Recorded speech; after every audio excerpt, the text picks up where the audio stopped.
Yeah. We out here. We're here. We out here. Tropical paradise. Okay, so this looks like a normal street for people, right? But that's the next door neighbors. Well, yeah, fans of autofocus will recognize this street. They'll recognize this right here. Maybe if the car's not in the way, but yeah, they've seen this house before. They've seen this house before. This house is a very famous house. Well, this city block is a very famous city block. It belongs to my really good friend, Juan Carlos. We shot a couple videos with him last year. Honestly, you commenters made him sad when we featured his collection because a lot of people maybe made some unsavory comments about how he earned his wealth.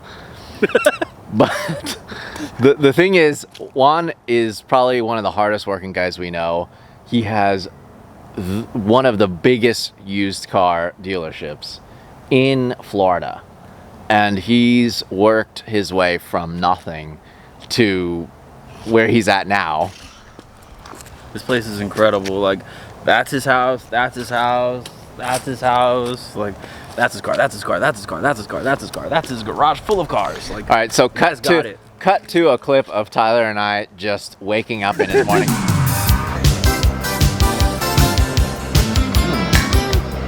That's good coffee.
The mornings here are the best. People have man caves, right? You guys in your man caves, like, you're proud and all. You got a man cave, you got a cool garage. This house is his man house. He's got a drum kit, he's got a simulator, he's got a crazy cool collection of all of the memorabilia for every car that he has here. He's got all of it. It's incredible. So he's a G. He's a G. So we're gonna catch up with him. He's actually working on his 911 DP car that he's actually gonna bring to DRT, the show that we're actually here in Miami for. And yeah, he's gonna let us drive a couple of his cars, but I wanted like a life update from Juan Carlos. It's been a crazy year. It's been a crazy year. I want a life update and kind of see what he's been up to. Take off Larry. Okay. It's got a tag on and everything. Just drive it and go through the gears and shit. I love the sound. You know, we worked on the sound and it handles nice. Before I take off with your E30 M3 that is S52 swapped and supercharged, can we do a life update with Juan Carlos? Sure. Yeah. We're doing a life update with JC. We're back at his compound. It's been a year, but a lot has happened in a year, right? I mean, everything's happened pretty much this year. I mean, what hasn't happened in a year? Yeah, man. But it's good to see you, and as always, we really appreciate you letting us see your collection. You're just a lover of cars. No, and projects. I like projects and getting him to where, you know, I want him to get there. That's almost better than the cars. You know, the illusion or the you know, the hope that you can make it what you think you want it to be and drive and all that stuff, you know? Yeah, so right now you're working on your Porsche. Hopefully you can get it to the show. Yeah. No, it'll get to the show. It's driving good. It's just a matter of fabricate the plexiglass for the lower lights, which it didn't bring for some reason. Maybe it cracked through the years. And it's actually driving nice. You know, people say, no, this car was such and such and such and such, but then later it's hard to document. But this car in particular, they say it was a car from Mario Andretti when he had a business venture with a race team or something like that with Pete Rose. I can't verify the Mario Andretti, you know, part of the ownership, but Pete Rose for sure because I have the bill of sale signed, and he signed the visor. You know, it's just a neat little deal. You know that it was his. The car drives really nice. It has the sports seats. It's very solid. I like that that it has the covers. You know, 935 type covers for the wheels. Yeah, the turbo fans. The turbo are fans. So good looking. These are actually, maybe they're not functional, but they actually stay on the car, right? Yeah. What do you mean stay like? Well, they stay on the car when you're driving them. Oh yeah, of course. Because Porsche just came out with a 935, and they come with carbon fiber turbo fans. Yes. But you're not able to drive it with them on. You know, they're just for show. It's to tow the car. Well, I mean, I guess. Well, they'll fall off if you go any faster. Yeah. These when you take them off inside, they say BBS. This is supposedly for brake cooling, from what I understand. I might be wrong. I mean, it looks great. It looks amazing, and it's of era. And it's amazing to me. Well, what year is this car? 87.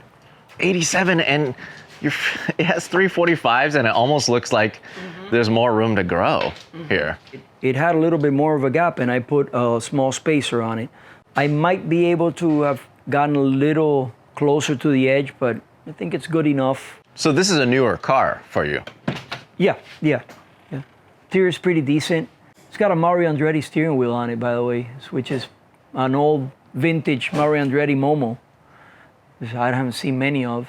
And then it's got the factory sports seats, which is pretty cool. They're fatter here, you know, by the lump here. You probably know that. And then I got a Blaupunkt Berlin, the last of the Blaupunkt Berlins, which was like when you were young and you would see that Blaupunkt Berlin, you say like, wow, this is the maximum. They might not even sound that well, but they were like $3,500 in the 1980s, the stereo. It's extremely expensive stereo. So I already got it. I put an auxiliary. Just unbelievable. I love that it just says DP 935 right here. Supposedly this guy that knows, because I have this one and I have the red one. This guy that knows about these cars and has had a few told me that the way to know that they were a real DP is when they have this in the sill. Let's check out some of your other cars. The Datsun just got moved there. You had the F40 parked here. I posted a quick picture of your F40 and people are like, I can't believe he parks his F40 underneath another car. But you drive your cars. I drive my cars and I don't, this one got a nick here, and if I'm driving the car and something happens to it, it happened. But this was, you know, just a little nick here now that it has, that bothers me. But I'm not gonna have something that owns me, man. I'm gonna own it. And if I have to be so worried about driving it and caring about it and losing sleep over whether it gets scratched or not, then what's the point? So tell us about this Corvette. I know you've been working on it since last year. What's your ideal goal for something like this? The Corvette, I want it to be drivable because a car is drivable when I have a few cars that are very, very racy, like a Boss 302 that I have, and it's extremely wild sounding inside the car and stuff like that. You drive it for 10 minutes, it is fantastic.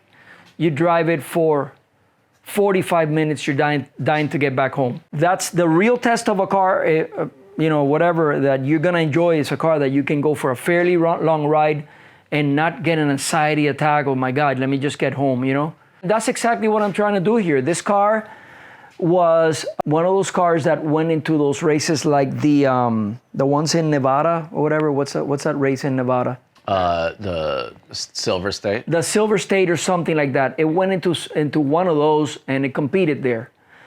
When I went to buy the car, what really mattered to me is, number one, the car was already at a state where I could work from it to where I wanted to get it. It was more of a little bit of a race car than a street car. But when I drove it, I realized it was composed and the ride was solid and the steering felt well. So it was pretty much sorted out because I have a limit to my knowledge. And when I have to start figuring out really weird quirks on why does this car do this strange thing when it gets a little bump or why is this car way too bouncy, and I know to where my skill or our skill, me and his, you know, will get me to. And the rest is just, so it drove really, really nice. It had an LS motor with a supercharger. it just so happened that this motor had just come up from Chevy Performance, and they were selling the whole package with the wiring and everything to be able to. So I sent it to this friend of ours that does metal work and exhausts and all that stuff. And one thing that I wanted to avoid was that uneven blah blah blah blah blah blah blah blah blah blah blah blah. That moves from when you have side pipes. I wanted the side pipes, but I didn't want that uneven pop pop pop pop pop pop. I didn't want that, so we came up with this idea of sending at least 2 cylinders that way and 2 cylinders this way. Time will tell whether it works or it doesn't work or it sounds nice or not. We're definitely trying. It was really a lot of work. I can't imagine how this is gonna sound. It's so much metal. Yep, and I could always cut, boom, and put it right here. Hey, we're done. It didn't work. It's not like it's catastrophic. At the end of the day, they all come in here. The only thing is that these two come from the other side. So at the end of the day, all I have to do is just cut and send it straight from the head to the thing, and very low. Yeah. So would you put in some kind of like shielding or we're, armor? We're thinking of several options because they're all, believe it, and another thing is they're equal length. I've been told. I haven't gone with it. The guy told me they're equal length. What are the options when I put it on the ground and when I go from there? I have, after the exhaust, I did the seats. The seats came out really, really nice. They're Kirkis with puffy squares, but really like a good look, sort of like the Celine seat. And we'll go from there. But now I'm gonna need your help maybe, so. Yeah, so I think we'll figure it out. Maybe, someone that I know or someone that you guys could know. Who knows? We'll talk to them and see and send them what we have and then see if there's something that they want to continue with, because I have a lot of little things that are lingering with some of these cars that I want to finish, and what you think is a 2 or 3 day deal becomes a 2 week deal. These I told them to make because this obviously gets really hot, and it will be really, really easy to get out of the car and get like a 3rd-degree burn on one of these suckers. This is pretty much all muffler here because I didn't want a loud car. I want it to be loud when you step on it and when you go fast, but not an idle and stuff where that drives you crazy. So this, the guy just made out of titanium, and I told him to make uneven holes for the look and not to make a long plate, to make individual plates to make it. And then there's more airflow, obviously. I think it works. And also, on top of that, you're going to put AC in this thing. Oh, yeah. The compressor's already here, and that was another problem. We had to figure out where we could put the compressor. The compressor would fall, the factory compressor where it went, would fall right on the upper A-arms. And another thing that we're going to do with the air conditioning is that we are probably going to use the cold Freon to cool the intercooler inside the thing. It's not a whole lot more work, but get the cold line. He's an expert in AC, that he knows a lot about that. We're gonna get the Freon to go in through the cooler and cool the intake charge. Yeah, a lot of the newer muscle cars do that. Yeah. They learned it from me. I was the originator. I understand that you got some more cars. You got some more Fords. You got some more other cars? I got this Ford, which was really like a bucket list thing. A friend of mine had it for a while, and I was hounding him to get it. Finally, he said, hey, I'll sell you the car. So he sold me this and a roof. So I'm buying this car. He says, what's under here, man? A roof. So I said, you know what? How much? Gave me a price and did a little homework and said, okay, I'll buy it. So it's a 1-of-1 automatic roof convertible that I have at the lot. A pretty neat car. So anyways, this car is a 31,000 mile original car with original paint. Well, the reason why I wanted it so badly was because not only was it a real original car, all original car, but the color I liked, and the car's a stick shift with AC. And that's rare. And there's you'll find automatics, you'll find automatics with air, but stick shifts with air, very few. And it was already the KR. They made only a handful. Everything works, the interior lights. It's got the tilt-away steering wheel. where when you open the door through the other side, it goes doink, it gets out of the way.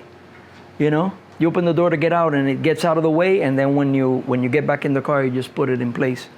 And the one thing that we're working on, which I think is very important, and this, I mean, could easily be marketed, because one thing that I hate is most of these old American cars have a lot of wobble in the steering.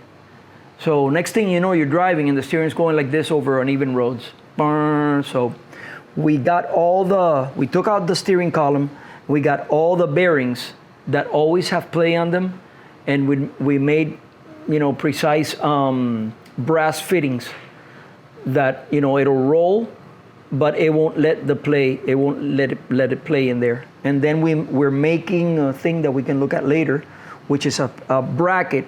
And listen, if it's upsetting because it's not original, the hell with it, but I want an experience that is what I'm looking for. It's not a car that when you go over the steering, and every one of them will do it. One that is a 1 mile car will do it, and they just wobble like that. But you gotta somehow be able to support the steering column firmer so you don't get that wobble and you get a better experience when you drive it. Honestly, it's a safety thing too. You know, you want your cars to brake well, you want your cars to go fast, you want your cars to handle, but safety is such a big thing. But as a matter of fact, it might be something that's actually against safety, because one of the reasons why they're wobbly is because they have collapsible steering columns. And they were wobbly to begin with, and they have like holes in them, so if you crash, the steering wheel won't crush your chest. But, you know, so they make it very thin. But man, it's not the ideal, let's put it that way. This is one of my little jewels, this little deal here. My little TR250. Before we talk about this, Yes. Can we take a look at the engine on Sure. this? What year is this? 68. The 500 KR was only made 1 year. And what it was is what they got basically sort of the type of head that was in the Cobra, in the 427 Cobra, the race car, the small car. The AC Cobra, whatever you want to call it. So they got the heads from that motor and put it on their 428. 428 had more stroke than the 427. Wow. It actually says Cobra Le Mans. Uh-huh. Wow. Mm-hmm. What an impressive car. It has all the air thing, all the air recirculating stuff that came out in those years. It's amazing to me, all this rubber is pretty good condition too. Yeah, of course, some of that, you could probably build one of these cars almost from scratch. But these cars are extremely well documented. You cannot fake one of these cars like you can some Chevys and some other stuff like that, which, you know, there's a lot of bogus stuff out there. So you never know with Chevrolets, when you see something online for sale at one of the big auctions, Mecum, this, that, they can claim whatever they want, but I've caught a lot of fakes. Well, just recently, one that I'll talk in private with you so you can see the extent of how that goes. It's crazy. So you think, oh my God, look at that Corvette for $200,000. Next thing you know, the car's a made-up car. In this particular case that I'm talking about, not even the chassis was from the car. And that matters, you know? Yeah, it definitely matters. It's the little thing. I mean, that's the big things. But tell me about this thing. So this car about I'm gonna say about 10 years ago from an English guy. Did you have this in your collection last time? It was in my mother's house. Oh, okay. Yeah, it was in my mother's house. So he had pretty much the mods that I would have liked to have had. So this is pretty much how I bought it. He already had the Webers on it and the headers. These cars are all fairly slow, but we tuned it a little better. We worked on the ignition a little better. It's actually fairly quick for what it is, you know? What makes it pretty special too, in my opinion, it's that it's an overdrive car, and that was an option. So it's got an extra stick in the steering column. If you want to go to the next gear, I bought some little new switches for the windshield washer and the stuff because they are a little faded in the hazard. So when in any gear, you could actually go into another gear pretty much. It's pretty cool. And That's neat. Works perfectly amazing, you know? And they drive nice, they're pretty solid. You're not gonna beat anybody with it, but you're gonna have a really fun time. How did you know about this car? Why do you even is there any like nostalgia or is any reason why you like this kind of car? I had a TR6 that I bought after this one actually, but it's not that. It's just what I think I do is I have a vision for this kind of stuff. And if you look at my library, that is just a part of all the books and all the stuff that I read through the years. So when I start looking into something and it interests me, I go further and further and further, and I think of the thing that I think would be the right one. And when I find it, I jump on it. So this car was a solid car with already some of the mods that make it a better driving car. It had the option of the overdrive. It had no rust whatsoever. It had bigger sway bars so it handles better. It was the right thing. It's a good looking car. To me, you know, I mean, a purist might want it with wire wheels or this and that. And this car only came out 1 year. This is the same body as the TR4. TR4 was 67 and down, correct.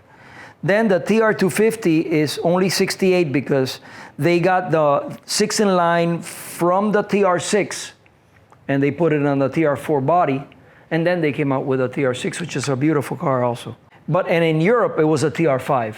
Europe, it was a TR5. Have a little more horsepower because it was fuel injected. But you know, now with the Webers, you'll make a little more power.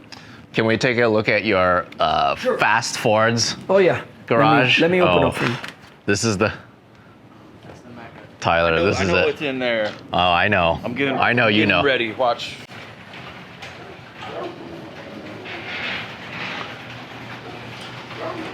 Jeez.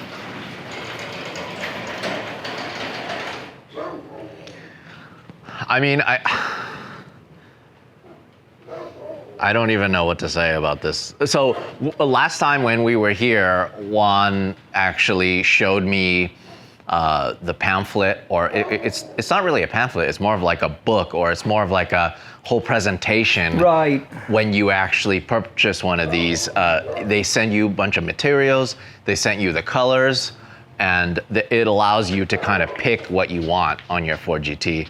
And you were lucky enough to be able to get to purchase one of these, because I went to an auction. I went to the Peterson Museum, and I went to the auction, and the thing that they were selling, that was the most expensive thing that they sold that day, was just a place in line to buy this thing. Yeah, you told me about it. Yeah, and it sold for $300,000. So you get that, and then you have to still pay for the car. Of course. So yeah. Ford, and then you have to hold the car for 2 years, and you can't sell it for 2 years, because they put a lien on it for $1, pretty much. It's their way of doing it. Which I mean, honestly, it makes sense, because it discourages people from just buying it just to flip it. You know, they want to sell it to people like yourself who will enjoy it, who will show the world how cool it is, and who will also really appreciate it.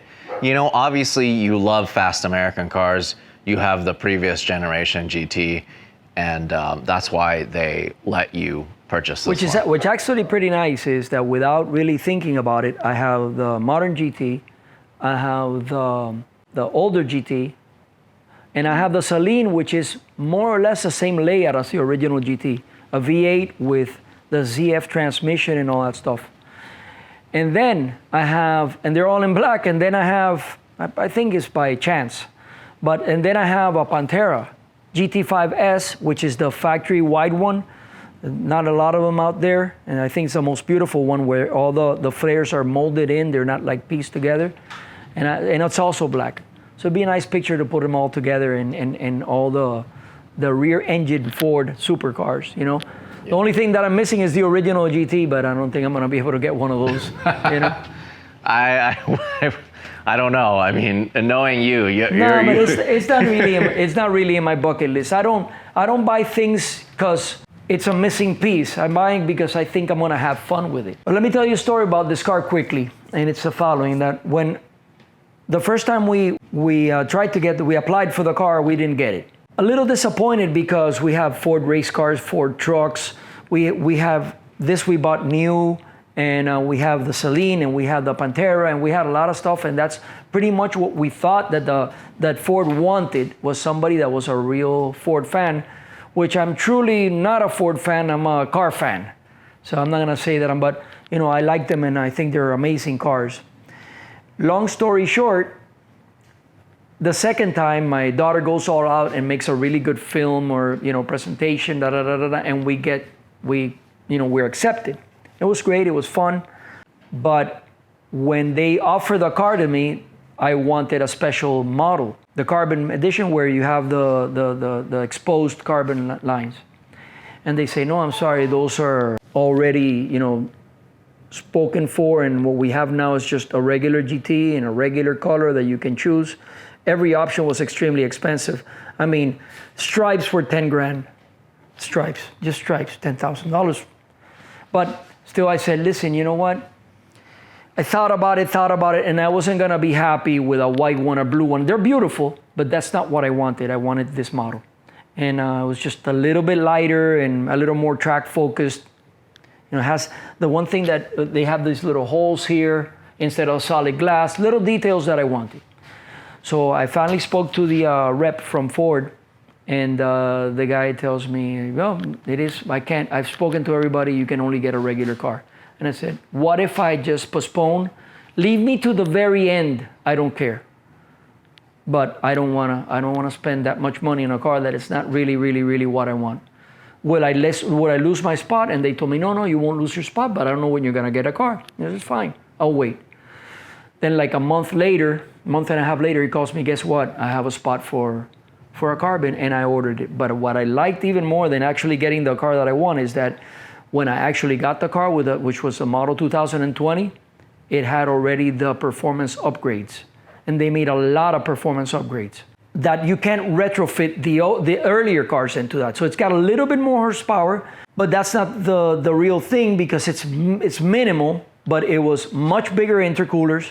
You can see on the side. It has a different programming. When you see the older ones, the intercooler is like 3/4 the size of that one. It doesn't go all the way down. So it had a little more horsepower. It had, the larger intercoolers. These ducts, the ducts for the intercoolers go here, and they're I don't know what percent much bigger. And then they reworked the suspension and changed the spring rates and all that stuff. And supposedly, it was enough for them to warrant making a change. They're not gonna do it if it didn't make a change in the track and stuff. So I was happy about that. But and one thing I must say is that I wasn't, I have other nice fast cars, and I liked the car. I thought it was a fantastic looking car, but I didn't think it was gonna blow my mind, and it has. It's not the fastest car. I know a 765 LT McLaren is faster, a 720 is faster, but the feeling of this car on turns and the for the first time, I can actually feel the downforce or something. And it is amazing. It's extremely confidence inspiring. You never feel the car is gonna go out from under you. Tremendous feel. The brakes are the best brakes of any car I've ever tried. The very best. And it's really an impressive, if you appreciate that, then this car, I would say, is as good as pretty much any car in the world. If you need to have a car that goes 250 miles per hour and does 0 to 60 in 2 seconds, this is not it.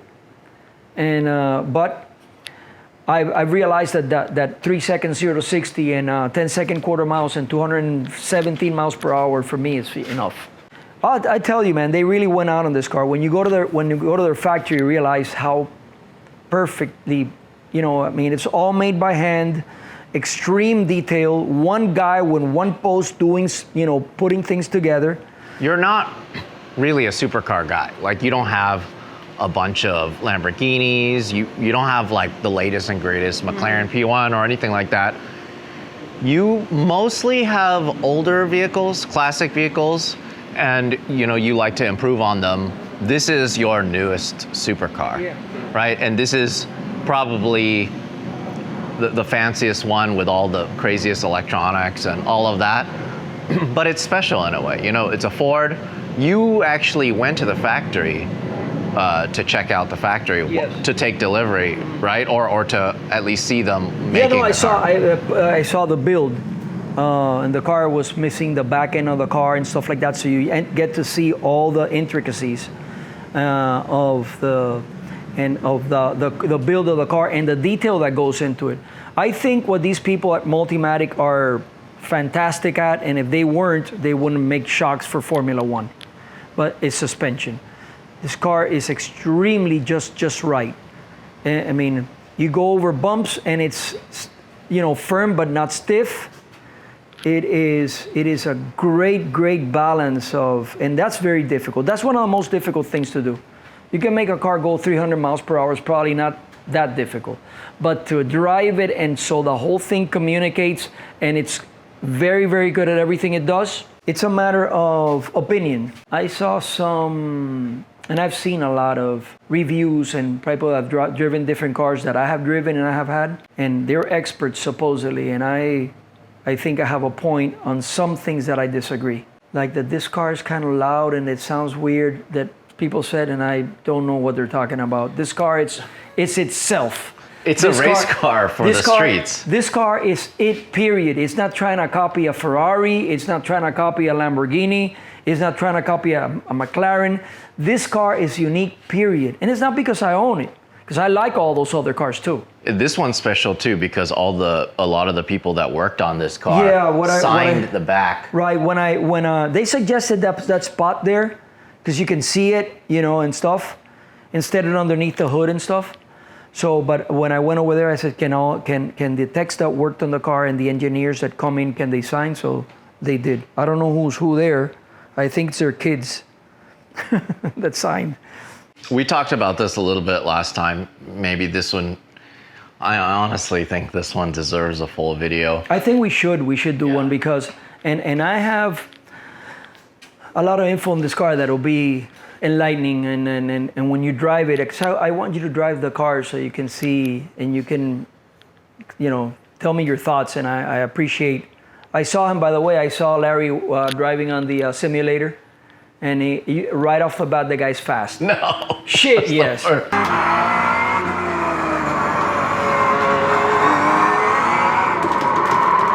Oh yeah. He's we want to see you drive on the simulator because we've been driving it and we absolutely love it. I've never been able to shift on a simulator, like row my own gears, and you have such a nice simulator. We've been basically using that to go to sleep at night and also using it to wake up in the morning, so that's pretty fun. Would you be up for checking out your shop? Do you have any new cars there that we can talk about? Well, I have a new NASCAR there, which is a road race car that I have. And I don't know. Yeah, but we'll go over. Okay. We'll go over. We're doing the damn thing. No, check this out.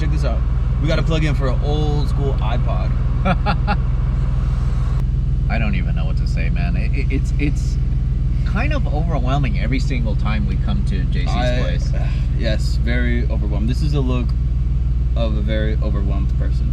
There's so many cars, it's almost hard to choose which one to drive, but he insists that we drive this E30 M3 that's S52 swapped, and it's supercharged, and here we go. I'm gonna pull out.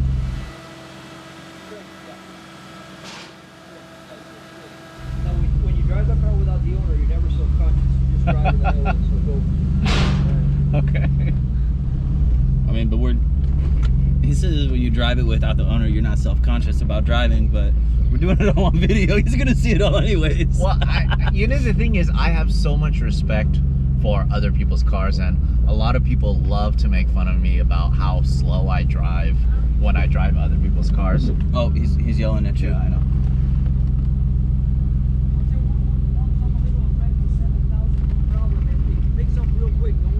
Okay. All right, I'll let it warm up. All right. So Juan just walked up and told us, when it warms up, she goes to 7,000. All right, I'll take it to 69. Pleasure down.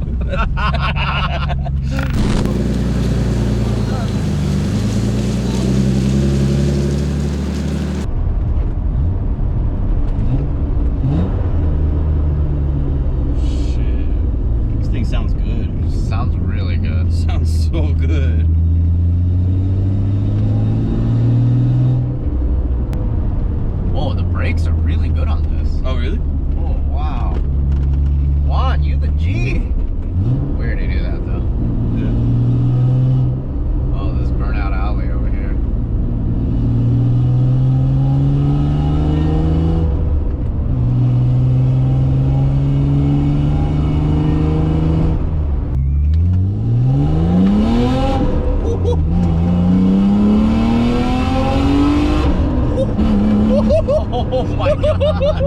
It's so fast. I can't believe it is really, really fast. Between 4 and 7, it's a completely different car. Oh my god. Oh my god, it screams. It is crazy. Oh my god, this thing is fast. Damn, this thing moves. This thing moves on really good. Oh my god, first gear is basically useless. It's just over with in like Yeah. All his cars are just so well sorted. Yeah, for sure.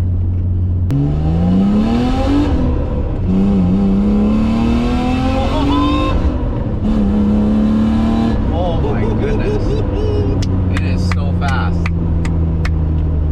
This shit jams. This jams so good. My god. Why are all your cars so cool? Did it ride nice? It's so nice. Sick, isn't it? I can't. It sings from 4 to 7. It changes completely. Once it hits 4,000 RPM and the boost really starts. We went through like 5 buffers before, and the tips I don't like. I'm gonna change the tips, but we're looking for the sound, and this was the sound that. You know, and also on top of that, it drives just normal everywhere else. You drive smooth and all that stuff, but when you get on it, you feel it like a dual personality. Oh my god.